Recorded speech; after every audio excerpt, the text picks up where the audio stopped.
Assalamualaikum warahmatullahi wabarakatuh. Jadi tema kita sore hari ini tentang sedekah. Sedekah itu tidak mengurangi harta, tapi kadang mengurangi kepelit kita. Bismillahirrahmanirrahim. Hadirin yang dirahmati oleh Allah Subhanahu wa taala.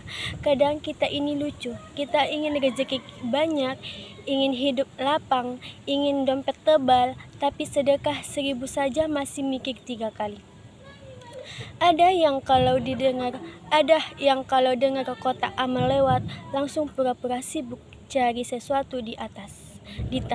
Padahal tasnya cuma berisi tisu sama charger. Ada juga yang kalau dengar kata sedekah langsung pegang dompet erat-erat. Seperti dompetnya mau kabur sendiri.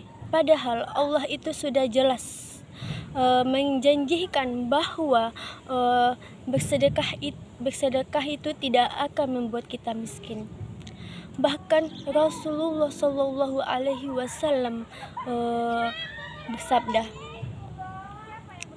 harta tidak akan berkurang karena sedekah. Harta tidak akan berkurang karena sedekah. Hadis riwayat Muslim. Jadi kalau ada yang bilang, waduh, nanti uang saya habis, sebenarnya bukan uangnya yang habis, tapi rasa pelitnya yang berkurang. Itu pun kalau mau sedekah. Hadirin yang dirahmati oleh Allah Subhanahu wa taala. Coba renungkan. Allah itu maha kaya. Dia tidak butuh uang kita. Kita butuh koin receh kita, tidak butuh koin receh kita.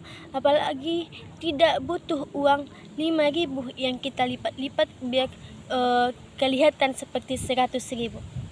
Sedekah itu bukan soal besar atau kecilnya, tapi soal keikhlasan di dalam hati kita dan kepercayaan kita kepada janji Allah. Dalam Al-Quran, Allah berfirman, perumpamaan orang yang menafkahi hartanya di jalan Allah Subhanahu wa taala seperti sebutir biji yang menumbuhkan 7 bulir pada tiap bulir 100 biji. Quran Surah Al-Baqarah ayat 261. Hadirin yang dirahmati oleh Allah Subhanahu wa taala. Lihatlah satu jadi 700 karena di dunia ini ada investasi kayak gitu. Mungkin kita sudah antri dari subuh bawah karpet. Rahmati Allah Subhanahu wa taala. Seringkali kita merasa, saya ini belum kaya, nanti kalau saya kaya baru saya sedekah. Padahal sedekah itu bukan untuk orang kaya. Bukan untuk orang kaya saja, justru orang yang merasa sempit rezekinya itulah yang paling butuh bersedekah. Rasulullah Shallallahu Alaihi Wasallam bersabda, sedekah itu dapat menolak bala. Hadis riwayat Tabrani. Jika kalau hidup lagi banyak masalah, mungkin bukan karena dunia sedang jahat sama kita. Bisa jadi kita saja yang pelit dari yang kemarin-kemarin, yang lalu dan di masa lalu. Dan yang paling lucunya, kadang kita menunda-nunda untuk bersedekah karena alasan yang sebenarnya tidak pasti atau tidak masuk akal.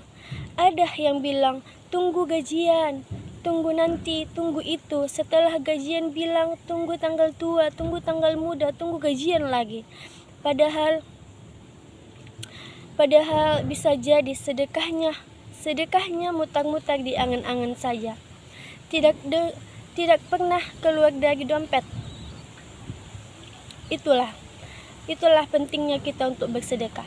Hadirin yang dirahmati oleh Allah Subhanahu wa taala. Sedekah tidak sesuai dengan uang. Sedekah tidak selalu dengan uang. Sedekah tidak selalu dengan harta benda. Rasulullah Shallallahu Alaihi Wasallam bersabda, senyummu kepada saudaramu adalah sedekah. Hadis riwayat Tirmizi. Jika kalau uangnya ketat, setidaknya senyumnya jangan ikut ketat. Masa iya wajah kita secemberut itu terus? Masa iya wajah kita selalu kita pamerkan kepada orang yang tidak senang, tidak gembira? Padahal itu sedekah gratis. Bahkan kadang kita suka hemat, bahkan kita kadang suka hemat senyum. Boro-boro sedekah uang, senyum saja kita pikir 2 kali. Karena itu, mari kita biasakan bersedekah, sekecil apapun itu. Jangan tunggu kaya, jangan tunggu gajian, jangan tunggu selesai utang. Sedekah dalam keadaan lapang maupun sempit. Siapa tahu pintu rezekimu, rezeki yang selama ini rapat, ternyata menunggu kita membuka satu pintu, yaitu pintu sedekah. Hadirin yang dirahmati Allah Subhanahu wa Ta'ala, hadirin dan yang berbahagia, mari kita akhiri dengan satu pesan. Kalau sedekah membuat kita takut miskin, ingatlah bahwa pedit juga lebih cepat bikin kita sengsara. Semoga Allah menjadikan kita hamba-hamba yang dermawan, ikhlas, taat, murah hati, rendah hati. Amin ya rabbal alamin. Mungkin cukup sekian yang dapat saya sampaikan dengan ceramah saya sore ini. Saya akhiri. Wabillahi taufiq walhidayah. Assalamualaikum warahmatullahi wabarakatuh.